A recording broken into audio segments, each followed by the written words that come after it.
With us today at Market, we have Pelle Guldborg Hansen, CEO and founder of iNudgeyou, to tell us more about nudging in marketing. How do nudging fit into marketing as a discipline? Well, it fits in as an extension of traditional marketing principles and strategies.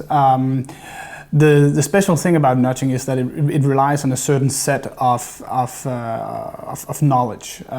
So nudging has its originates within what is called behavioral economics, which is the study of how people deviate from what they ought to do from a rational perspective. So we're influenced by a lot of things that we shouldn't be influenced by, and we've known this in marketing for years. But nudging is deeply rooted in the science part of marketing, if you would like to say it that way. In the sense that it draws heavily upon particular experiments on how to influence behavior and evaluation, for instance, of customers, in ways that are often more complex or more deeply than you would see in standard marketing. Can you give some examples of nudging used successfully by marketing? Yeah, I probably can. Then I have to think about...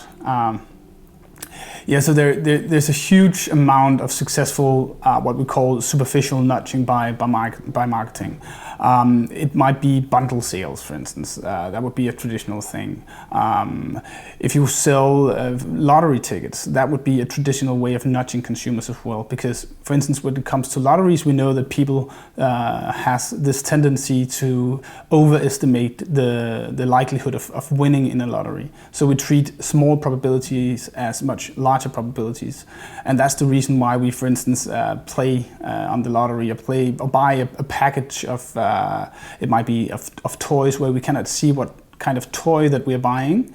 Then we tend to overestimate the likelihood that you will win the most scarce toy in the series.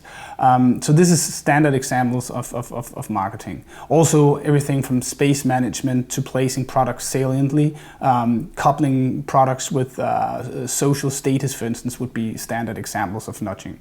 The rule of thumb is basically you just ask, should this influence the consumer in principle? Well, it shouldn't. If you place a famous celebrity next to a shampoo, then the rational consumer wouldn't be influenced by that famous celebrity. But when we go into the shop, we can see that consumers, as we all know, are heavily influenced by whomever is the messenger of the product. And music in supermarkets as well must be nudging. There are lots of funny experiments about how to, if you play French music instead of German music in supermarkets, customers tend to buy more French wine than German wine, and if you play German music instead of French music, then they tend to buy more German wine instead of French wine.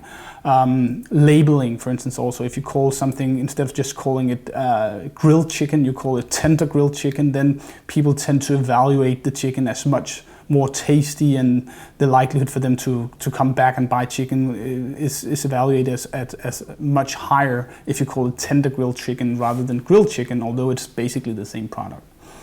So it sounds to me that nudging actually is the heart of advertising.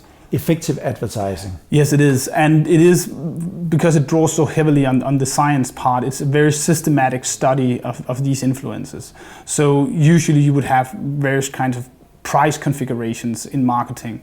And inside the science of nudging, which is behavioral economics, for instance, there you have systematic studies of the way that prices influences other prices. So for instance, we have something called the asymmetric dominance effect, which is basically about if you have two goods and they have three characteristics, then you may use certain irrelevant characteristics to promote a particular concept or brand or product if you want to.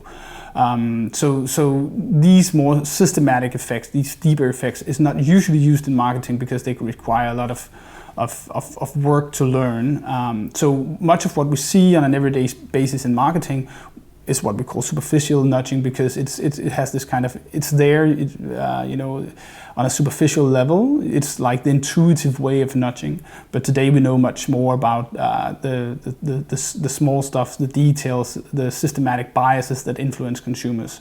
And it's possible to use them for marketing if you want to. Thank you very much. You're welcome.